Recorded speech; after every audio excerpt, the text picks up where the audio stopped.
Selamat pagi, salam inspirasi.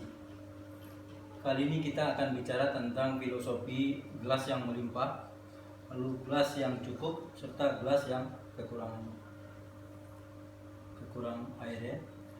Kenapa kita harus bicara tentang filosofi gelas yang melimpah? Ini kita hubungkan atau kita coba komparasi dengan perilaku seorang koruptor. Gelas yang berlimpah ini, kalau gelas yang selalu diisi air selalu berlimpah, maka dia akan cenderung ingin selalu diposisikan sebagai gelas yang selalu berlimpah. Sementara gelas yang cukup yang di tengah ini, dia akan juga cenderung untuk tetap berisi secukupnya. Sementara gelas yang kekurangan air ini, dia juga akan tidak akan berusaha untuk menjadi gelas yang berlimpah. Dia akan tetap senang dengan kondisinya, dengan kehidupannya yang mungkin serba kekurangan, tapi dia bahagia. Nah, gelas yang berlimpah ini kita gambarkan dengan seseorang yang hidupnya selalu berlebihan, bermewah secara berlebihan.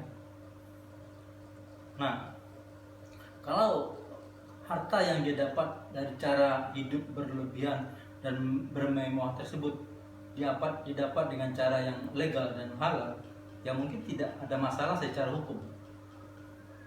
Tetapi secara regenerasi, secara memberikan inspirasi kepada orang lain, itu tetap menjadi tidak baik. Kenapa demikian? Orang yang hidup berlebihan, ya, mungkin punya mobil sampai 15, ya, garasi mobilnya lebih lebar dari rumah orang.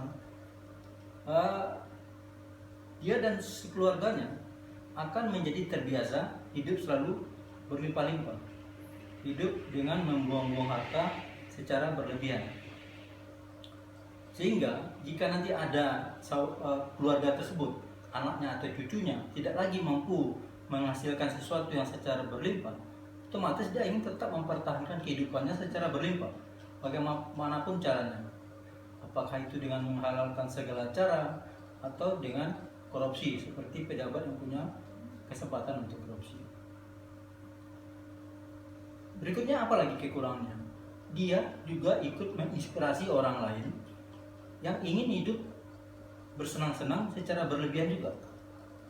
Nah, repotnya kebanyakan orang yang ingin hidup berlebihan tersebut adalah orang yang tidak punya kemampuan, tetapi ingin hidup secara berlebihan. Makanya di tengah bangsa ini dikenal banyak pemburu rente, banyak orang yang tambang ilegal, ya, apapun, dengan usaha seperti apapun untuk mencapai cita-citanya hidup secara berlimpah-limpah seperti gelas yang diisi air berlimpah ini. Lalu bagaimana dengan gelas yang kelihatannya selalu cukup? Ya, orang hidupnya tenang, dia tidak perlu berlimpah-limpah, dia tidak perlu pamer kelebihan kepada orang lain, tetapi kenyataannya dia sangat bahagia, dia sangat tenang, karena apa yang dia butuhkan selalu tersedia. Tapi dia tidak perlu mempamerkan kehidupannya yang berlimpah-limpah. Mungkin saja orang yang posisinya di gelas cukup ini punya harta kekayaan, punya pendapatan jauh lebih besar daripada orang yang gaya hidupnya seperti gelas yang berlimpah-limpah ini. Tetapi dia tidak ingin mempamerkannya dan menunjukkan bahwa dia punya lebih. Nah, orang yang seperti ini itu sudah memberi kontribusi keteladanan, inspirasi kepada orang lain untuk orang tidak berbuat hal-hal yang menghalalkan segala cara. Orang akan bersyukur dengan apa adanya. Nah, lalu bagaimana dengan gelas yang terlihat selalu kurang ini? Nah, ini kadang-kadang kita cukup kagum dan angkat topi kepada orang-orang kayak gitu. Orang yang mungkin terbiasa kekurangan, terbiasa lapar, tapi bagi dia itu bukan masalah, karena hal yang biasa buat mereka. Makanya tidak heran kalau kita lihat di terminal, di pasar, orang yang mungkin dalam dompetnya cuma ada uang 20.000, tapi begitu ada orang lain yang membutuhkannya, dia akan dengan rela memberikannya 2.000 atau 10% dari uang yang ada di dompetnya.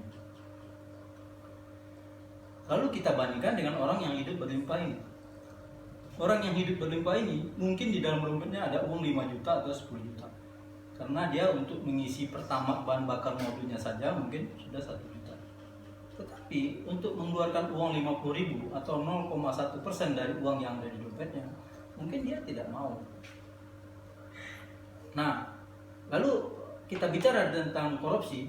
Di samping gaya hidup hedonis yang memancing orang korupsi, adalah orang-orang yang tidak ingin membangun dan memupuk kemampuannya, tetapi ingin hidup berlebihan. Nah, itu yang terjadi kenapa orang-orang yang kaya karena kemampuan, karena kelebihan, seperti Bill Gates, seperti Jack Ma, seperti Ronaldo, dia makin kaya, makin dermawan.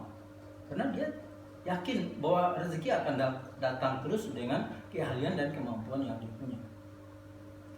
Nah, ini kami contohkan juga kepada diri kami. Kami yang seorang teknik sempat meraih 2 kali The Best Inovator Nasional di bidang teknologi. Begitu perjalanan masa bertambah, Allah ternyata membukakan lagi kemampuan buat kami untuk sebagai seorang penulis. Kami menulis buku Integritas Bangsaku yang sudah ditetapkan sebagai buku utama di KPK. Lalu kami juga sebagai orang teknik diberi Allah kemampuan untuk menulis novel. Ini novel kami judulnya Pelampung Emas dan diberi pengantar oleh Pak Mas Bambang Wijayanto, Mas BW. Kata pengantarnya, kami meyakini novel ini adalah bagian dari ibadah kolega untuk terus-menerus mengabdi kepada kejujuran dan kebenaran. Lalu kami juga menulis buku tentang 7 pilar pembangunan bangsa. Jadi artinya kalau kita hidup secara lurus, kita menggunakan segala kelebihan dan kemampuan kita untuk berbuat yang bermanfaat, insya Allah manfaat yang kita butuhkan akan datang dengan sendirinya.